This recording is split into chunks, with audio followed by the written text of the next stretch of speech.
why is this person doing this and I can't do that, but I'm like just there. Like I'm putting in the same work, but I'm not where they're at. But I think it touched upon how hard it was at a young age to feel like that. And I can only imagine how it feels today. If you continuously hear someone say like, gay, gay, gay, gay, gay, like it definitely affected me. I think the absolute lowest point of my mental health was due to social media. I wasn't sharing who I truly was, and so I didn't know who I truly was. I kind of built up this image of myself that wasn't me. It actually really stressed me out to like make a post and like write this massive caption about like how much I love this top and what this color is doing for my eyes, when like I just don't give a shit about that at all. We know that the longer that you spend on social media platforms, the higher the likelihood of anxiety, depression, and other mental health issues. Active engagement on these platforms is actually correlated with lower incidence of mental health. So if youth are posting things and liking things and interacting with their friends, that's really positive. But we know that passive use, so just surfing, looking at images, checking out things, that's actually linked with higher incidence. Youth are incredibly bright and opinionated, and they're change makers and innovators, and so social media gives them a place to be that person.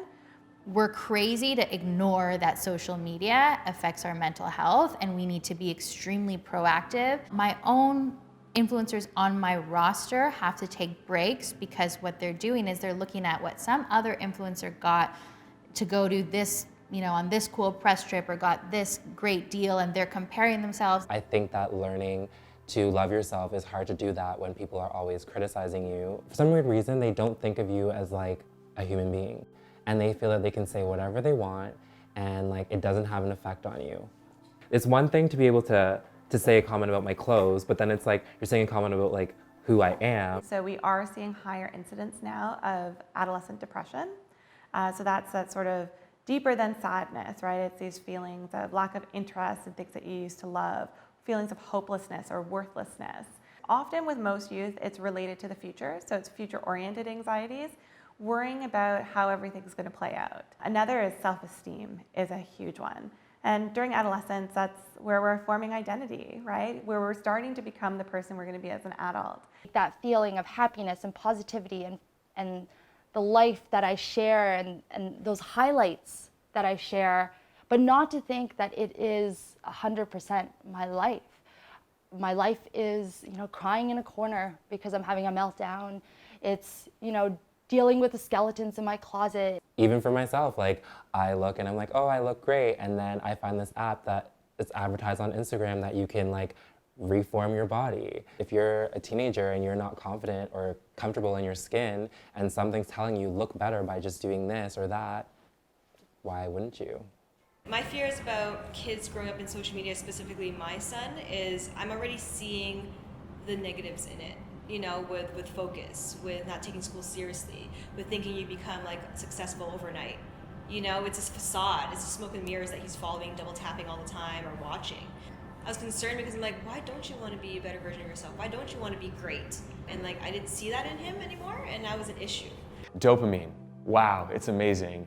You get a like, you get a hit. You get a like, you get a hit, you feel great, you feel great, you feel great, then you stop getting likes. What happens? This is the majority of their social time. And they're not learning how to navigate conflict. They're not learning how to navigate